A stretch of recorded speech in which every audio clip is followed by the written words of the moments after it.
Good morning. It is the 12th of August, 2018. And I want to show this again. This is important, really important that Americans or anybody really pays attention to this. This is the eclipse, the Great Eclipse, logo that they made for the Great Eclipse on the 21st of August last year. Okay, so anyways, you see how they got these colors are particular to Colombia. These are Colombia colors. When you watch the local news about any kind of disaster, earthquake, flood, or anything like that, you're going to see these colors on your news: the red, the blue, the yellow, and the white, and the black. Guaranteed, the graphics will be that color. The anchor people will be wearing red and blue most of the time, especially during an earthquake. They will always wear red for sure. But if you look at like the Loma Prieta earthquake from 1989, watch any news footage of that earthquake, and especially Channel 4 news. One woman's wearing the blue, and the other one's wearing the red. I mean, it's totally bright and in your face. And then the yellow, and the whole thing is coated in red, really. All the pictures of the wrecked cars on the bridge, the car was red.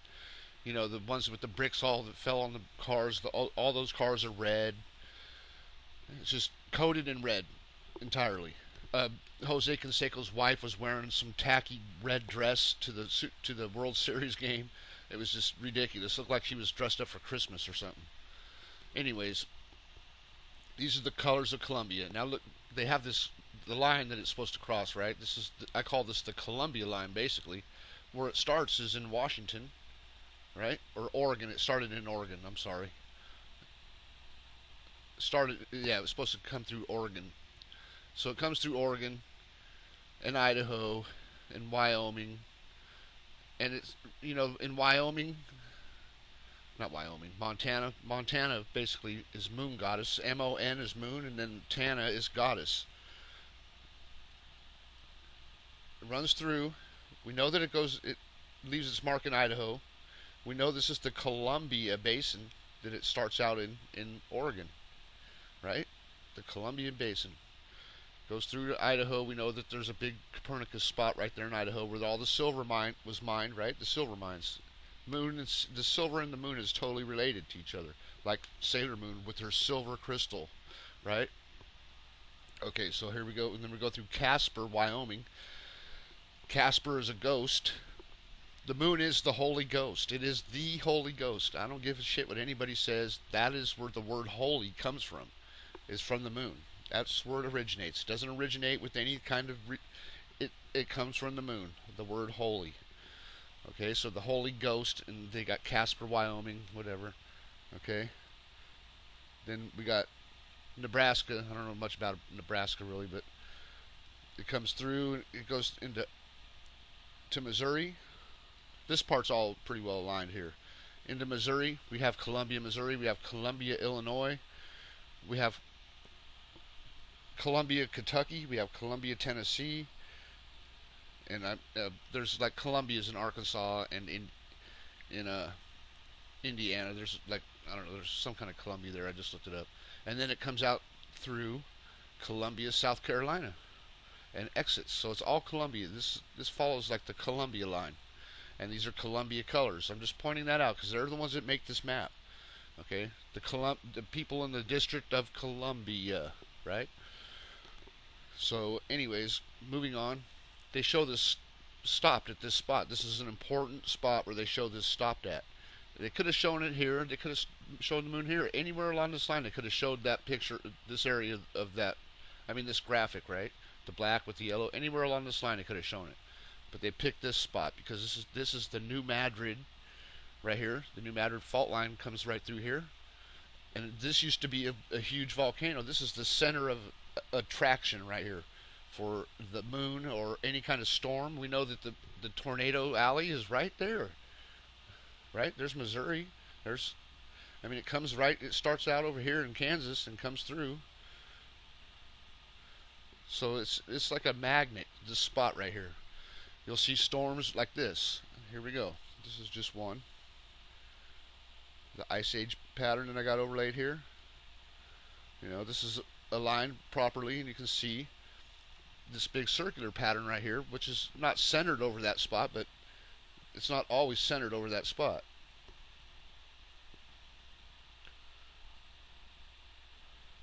But that is the center. The new matter, it is the center of something. So anyways, here we go. We'll move on to the next map, which is this one. And I'm not saying it's aligned right or anything like that. You can see that the borders are way off. I just wanted to get the Hudson Bay aligned. I wanted to align the Hudson Bay to the Hudson Bay, really. I wanted to get that in there. See that? Okay, let me turn off this one. Okay, when you look at this map that they give us, this is from the same people. Look at, here's the logo right here. See it? GreatAmericanEclipse.com. Okay, so I can understand this crisscross pattern of the eclipses because it changes. I can get the crisscross thing, but what about this? What are these what kind of eclipse is this? That comes around like this and comes around like this around the Hudson Bay with the right in the middle like a big circle, right? Just like that weather pattern I just showed you. What are you supposed to think about that? I mean, come on. I see that and I go, what the fuck is that? Excuse my language, but I mean, really? They don't tell you anything about that. What's going on with that? That's where the polar vortex is always seen as this here, like a big circle right there, right? The polar vortex. Sometimes it's shown up more in the north than this one. This may not have been a polar vortex image. I'm not sure, but it's the same thing as the polar vortex. It shows the same thing. You see, it's just a little bit off, but look at the size. It's the same size. Everything, with the Great Lakes almost in the center instead of the Hudson Bay, which is interesting because, look, we know there was an ice age and this whole area was covered in glaciers. Why was that? Because the moon, when it was here, over this spot, was locked on to this spot. It was stopped over the Earth, blocking the sun for a long period of time. It's the only explanation for the ice age. It's the only way.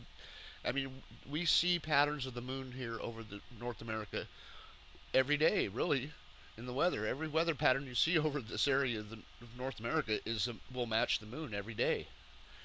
It just depends on what is there, what you can see, what they give you. But I have many circular patterns, and you can see that that's the same thing. It's just a little, it's the same size as everything. Fits right in that circle. They call this area of Canada, what? The Canadian Shield. The Canadian Shield. Shield from what? What's it shielding us from? I wonder. You got the Hudson Bay, which is huge, right in the middle. Let's see how big the Hudson Bay is. I mean, it is huge. We'll just go from here to here. It's almost 1,000 miles. I gotta pause for a second. So anyways, that's 1,000-mile geologic feature on the Earth, the Hudson Bay, about 1,000 miles. That's huge. That's a huge hole in the Earth, 1,000 miles. So anyway, it's right in the center of the circle. I want to know what makes the eclipse take this path when it's crisscrossing any other time. Like, okay, so 2009 or 2099 is going to be crisscrossing just the same way it did on August 21st, just a little more north, and then here's 2045. It's going to, on my birthday, it's going to be going this way, across this way, just like it did on the 21st of August 2017. This will be in September. And these ones here, we got 2052. It's going to be coming this way, and I can get that. This one already happened. Or no, it didn't. This one right here. Where's the one that already happened this way? Oh, down here. No? I thought there was one that happened recently in this area that crisscrossed it or something. Anyways, see how that works. And then here we got May 2079. Like right after this 2078, the following year, we got it going up here and curving around the Arctic Circle, basically. And then here in August 23rd of 2044, we got it coming this way. I don't know which way it's going. It doesn't have an arrow or anything, but You know, 20. What's this? 2079. Okay, so I would say it'd be like 2044. It would start, and then it would end in 27. What? 30 years later, 35 years later, it moves off this. I don't know, but look, it looks like it's been stuck here before. Once it comes to this point where it gets up to this area, it looks like I don't know if it's going to come around and keep moving, or if it's, it looks like in the past it stopped there. It absolutely stopped over this spot, came to the Earth, and left a hole there on the Earth. Because I mean, the moon has hit the Earth. There's no question about that. I don't care what they tell you about, you can see it on the Earth yourself. You can see it yourself. There's a big circle in the center of the Pacific Ocean. You can see it yourself. We can all see it. It's right there. Big circle right there, like just like the Arctic Circle. Just like they show pictures of Jesus standing on the Arctic Circle where Santa Claus lives at the North Pole. You know what I mean? I mean, look it up.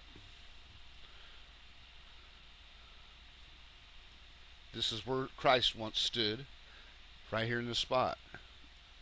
Because Christ is the moon. And I know people will yell at me for that, but whatever.